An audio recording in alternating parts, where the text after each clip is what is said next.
Assalamualaikum warahmatullahi wabarakatuh. Kami dari kelompok 9 akan menyampaikan video pembelajaran tentang metabolisme lemak. Di sini kami dari kelompok 9 beranggotakan 5 orang yang terdiri dari Mas Ahmad Tafa Hidayat, Fadha Fatah Hidayat, Muhammad Zaki Fauzan Akila, Tata Puspita, dan Astrid Lufena Solihin. Dalam metabolisme lemak terbagi menjadi metabolisme dan lemak. Metabolisme sendiri memiliki arti suatu rangkaian atau proses yang terarah dan teratur dalam sel tubuh melalui reaksi-reaksi kimiawi sehingga diperlukan dan atau dihasilkan bahan-bahan tertentu seperti unsur, molekul, dan energi.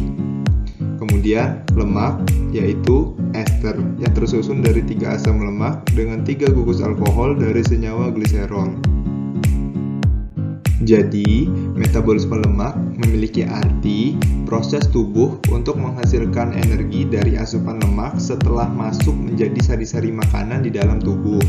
Nah, kemudian dalam metabolisme lemak sendiri terdiri ada asam lemak yang merupakan sebuah komponen trigliserida yang membentuk sebagian besar lemak makan dalam makanan seperti minyak nabati dan produk hewani. Selanjutnya ada lipid, biasa disebut dengan lemak, mempunyai peran yang sangat penting dalam proses metabolisme yang secara umum, yaitu yang pertama sebagai komponen struktur membran, yang kedua sebagai lapisan pelindung pada beberapa jasad, yang ketiga sebagai bentuk energi cadangan, yang keempat sebagai komponen permukaan sel yang berperan dalam proses kekebalan jaringan, yang kelima sebagai komponen dalam proses pengangkutan melalui membran. Lipid biasa disebut dengan lemak terdapat di bagian dari makanan hewan yang merupakan campuran lipid yang sederhana, contohnya terpena dan stearida, dan kompleks, contohnya triasilgliserol, fosfolipid, sphingolipid, dan lilin yang berasal dari tanaman maupun jaringan hewan. Dalam mulut dan lambung, lipid tersebut belum mengalami pemecahan yang berarti setelah berada dalam intestin. Lipid kompleks, terutama untuk triasilgliserolnya, dihidrolisis oleh lipase yang akan menjadi asam lemak bebas dan sisa. Enzim lipase diaktifkan oleh hormon epinefrin. Enzim ini dibantu oleh garam asam empedu, terutama untuk asam kloat dan taurokloat yang disekresikan oleh hati. Fungsi garam tersebut ialah mengemulsi makanan berlemak sehingga terbentuklah emulsi partikel lipid yang sangat kecil. Oleh karena itu, permukaan lipid menjadi lebih besar dan lebih mudah dihidrolisis oleh lipase. Enzim ini tidak peka terhadap larutan lemak sempurna.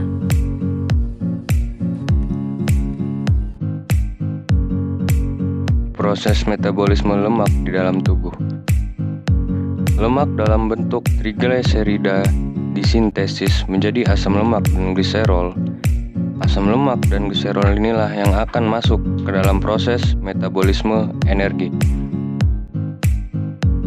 Pada prosesnya, gliserol dan asam lemak memerlukan glukosa untuk masuk ke dalam siklus Krebs atau yang kita kenal dengan siklus asam sitrat. Dengan memasuki siklus asam sitrat, gliserol dan asam lemak dapat diubah menjadi energi.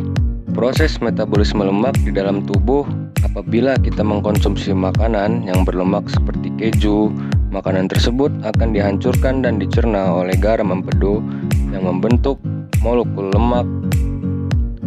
Molekul lemak akan diuraikan oleh enzim lipase menjadi molekul asam lemak dan molekul gliserol.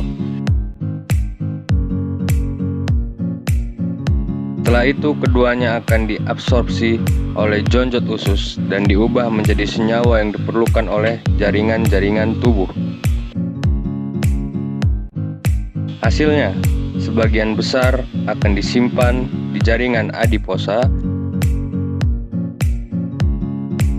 dan sisanya akan dikeluarkan oleh tubuh melalui ginjal dan paru-paru. Baik, selanjutnya kita akan membahas asam lemak. Apa sih asam lemak itu?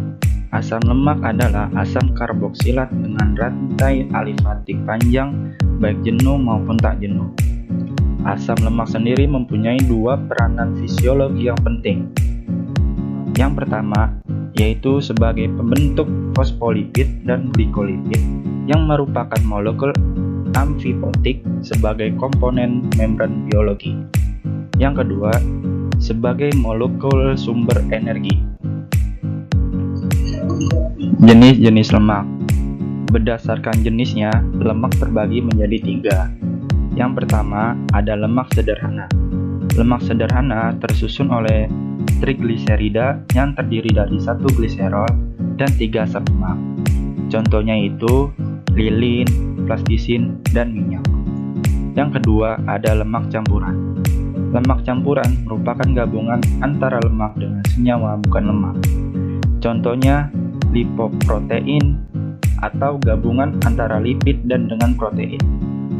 Fosfolipid, gabungan antara lipid dan fosfat, dan fosfatidilkolin, yaitu gabungan antara lipid, fosfat, dan kolin. Yang ketiga ada lemak asli atau derivat lemak, yaitu senyawa lemak yang dihasilkan dari proses hidrolisis lipid. Contohnya itu kolesterol dan asam lemak. Asam lemak. Asam lemak terbagi menjadi 2, yaitu ada asam lemak jenuh dan asam lemak tak jenuh.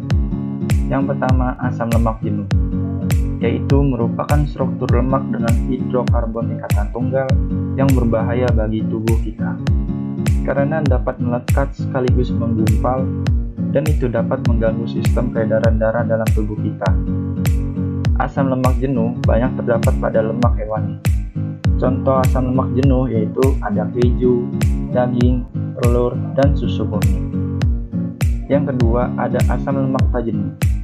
Asam lemak tak jenuh yaitu merupakan struktur lemak dengan hidrokarbon dengan 1 atau lebih ikatan rangkap atau ganda. Dan asam lemak ini menguntungkan bagi tubuh kita. Asam lemak tak jenuh banyak terdapat pada lemak nabati. Contoh asam lemak tak jenuh itu ada kemiri, alpukat, kedelai, dan kelapa. Sumber dan fungsi lemak. Sumber lemak dapat dibedakan menjadi 2, yaitu lemak yang berasal dari tumbuhan, lemak nabati. Beberapa bahan yang mengandung lemak nabati adalah kelapa, kemiri, zaitun, kacang tanah, mentega, kedelai, dan lain-lain.